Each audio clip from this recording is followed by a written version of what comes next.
യാസീനിനാണ് നമ്മുടെയൊക്കെ നാടുകളിൽ ഏറെ മഹത്വം കൊട്ടിഘോഷിക്കപ്പെടാറുള്ളത്.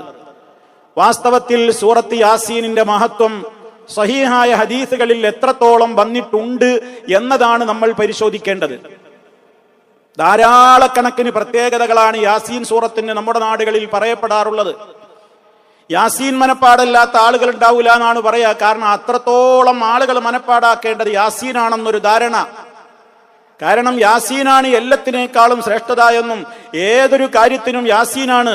മരിച്ചയിടത്ത് യാസീൻ, മയ്യത്തെടുക്കുമ്പോ യാസീൻ, അതുപോലെ തന്നെ ഖബർ സിയാറത്തിന് പോയാൽ അവിടെ വെച്ച് യാസീൻ, ആവശ്യങ്ങൾ നിർവഹിക്കുവാൻ യാസീൻ, ഇങ്ങനെ ബറാത്ത് രാവിന്റെ അന്ന് 3 യാസീൻ വിവിധ ഉദ്ദേശത്തിന്, ഇങ്ങനെ ധാരാളക്കണക്കിന് പ്രത്യേകതകൾ സൂറത്ത് യാസീനിനെ കുറിച്ച് പറയപ്പെടുന്നുണ്ട്. എന്നാൽ നമ്മൾ മനസ്സിലാക്കേണ്ടത് സൂറത്ത് യാസീനിന്റെ പ്രത്യേകതയായി ഒരൊറ്റ സ്വഹീഹായ ഹദീസും വന്നിട്ടില്ല എന്നാണ്. ഇത് പറയുമ്പോൾ നമ്മുടെ നേരെ കുതിര കയറാനും അടിയിൽ കമന്റ് ബോക്സിൽ കമന്റുകൾ പറയാനും തെറി വിളിക്കാനും ഒക്കെ ധാരാളം ആളുകൾ ഉണ്ടാകും. വിരോധമൊന്നുമില്ല. ഒരു കാര്യം ഇസ്ലാമിൽ പുണ്യകരമാവണമെങ്കിൽ അത് അള്ളാഹു പഠിപ്പിക്കണം, അള്ളാഹുവിന്റെ വഹീ ലഭിക്കുന്ന റസൂൽ സല്ലല്ലാഹു അലൈഹി വസല്ലം പഠിപ്പിക്കണം, അള്ളാഹുവിന്റെ റസൂലിന്റെ പഠനങ്ങളാണ്, അധ്യാപനങ്ങളാണ് എന്ന് പറഞ്ഞ് തുടക്കത്തിൽ ഖാല റസൂലുള്ളാഹി, അള്ളാഹുവിന്റെ റസൂല് പറഞ്ഞിരിക്കുന്നു എന്ന് ആമുഖം പറഞ്ഞത് കൊണ്ട് ഒരു ഹദീസ് സഹീഹാവില്ല. മറിച്ച് ഒരു ഹദീസ് സഹീഹാവണമെന്നുണ്ടെങ്കിൽ അതിന്റെ സനദ് സ്ഥിരപ്പെടണം. നബി സല്ലല്ലാഹു അലൈഹി വസല്ലമയിൽ നിന്ന് കേട്ടു, സഹാബി കേട്ടു, സഹാബിയെ പരിശോധിക്കില്ല. സഹാബത്ത് മുഴുവനും നീതിനിഷ്ഠയുള്ളവരാണ്.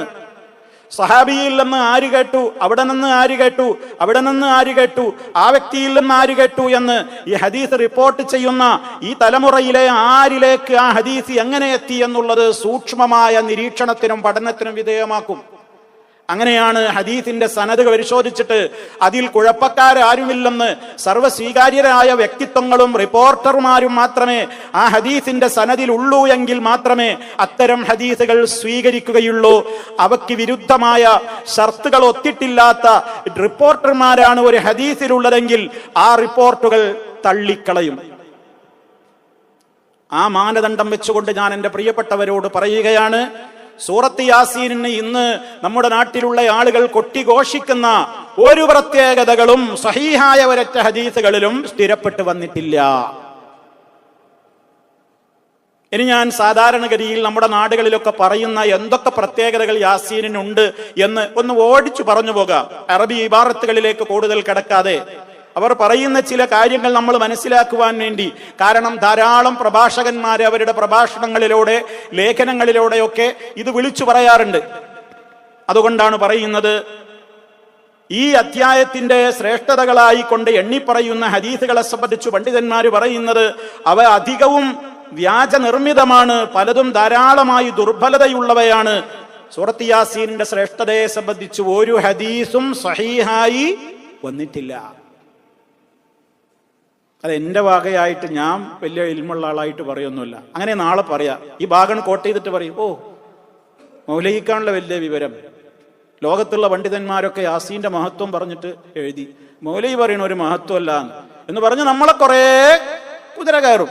അതുകൊണ്ടാ പറയുന്നത്, കുതിര കയറുന്നോണ്ട് നമുക്ക് പ്രശ്നമൊന്നുമില്ല, ഉള്ളത് പോലെ പറയലാണ് നമ്മുടെ അമാനത്തുൻ ഇൽമിയ.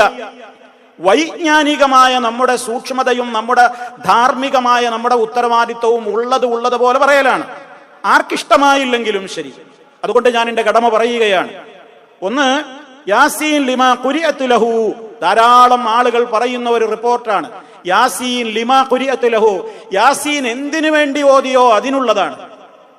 എന്തുദ്ദേശം മനസ്സിൽ വെച്ച് യാസീൻ ഓതിയോ ആ ഉദ്ദേശം നിറവേറും എന്ന് നബി തങ്ങൾ പറഞ്ഞിരിക്കുന്നു എന്ന് ഒരു റിപ്പോർട്ട് പലരും പറയാറുണ്ട്. ശരിയല്ല, അതിനടിസ്ഥാനമില്ല. അള്ളാഹുവിന്റെ റസൂല് അത് നമുക്ക് പഠിപ്പിച്ചു തന്നിട്ടില്ല, സഹാബാക്കൾ പഠിപ്പിച്ചിട്ടില്ല, താബിഈങ്ങളോ മഹാരഥന്മാരായ 4 അഇമ്മത്തുകളിൽ നിന്നോ ആ റിപ്പോർട്ട് വന്നിട്ടില്ല. അതുകൊണ്ട് തന്നെ ഇത്തരത്തിലുള്ള കാര്യങ്ങൾ ഇസ്ലാമികമായ പ്രമാണങ്ങളുടെ പേരിൽ പറയുവാൻ വിശ്വാസികൾക്ക് പാടുള്ളതല്ല. ഇനി മഖ്ബറയിൽ കയറിയാൽ യാസീൻ ഓതണം എന്ന് പറയാൻ വേണ്ടി മൻ ദഖലൽ മഖാബിറ, ആരെങ്കിലും ഖബർസ്ഥാനിലേക്ക് പ്രവേശിച്ചിട്ട് യാസീൻ സൂറത്ത് ഓതിയാൽ അന്നത്തെ ദിവസം അവിടെയുള്ള എല്ലാ ആളുകൾക്കും അദാബിൽ നിന്ന് അള്ളാഹു ലഘൂകരണം നൽകുന്നതാണ്. എത്രത്തോളം? സൂറത്ത് യാസീനിലെ ഓരോ അക്ഷരങ്ങളുടെയും എണ്ണത്തിനനുസരിച്ച് അവർക്ക് നന്മ രേഖപ്പെടുത്തുകയും ചെയ്യുന്നതാണ് എന്ന ഒരു റിപ്പോർട്ടുണ്ട്. ആ ഹദീസും സ്വഹീഹ് അല്ല. അടുത്തത് ഉദ്ധരിക്കാനുള്ളത് മൻ ദാവമ അലാ ഖിറാഅതിഹാ കുല്ല ലൈല, ആരെങ്കിലും എല്ലാ രാത്രിയിലും യാസീനോത്ത് പതിവാക്കിയാൽ എന്നിട്ട് അവൻ മരിക്കുകയും ചെയ്താൽ മാത്ത ഷഹീദ, അവൻ രക്തസാക്ഷിയുടെ പ്രതിഫലമുള്ള ഷഹീദായിട്ടാണ് മരിക്കുക എന്ന് മുത്ത മുസ്തഫ പറഞ്ഞിരിക്കുന്നു എന്ന് അടിസ്ഥാനമില്ല.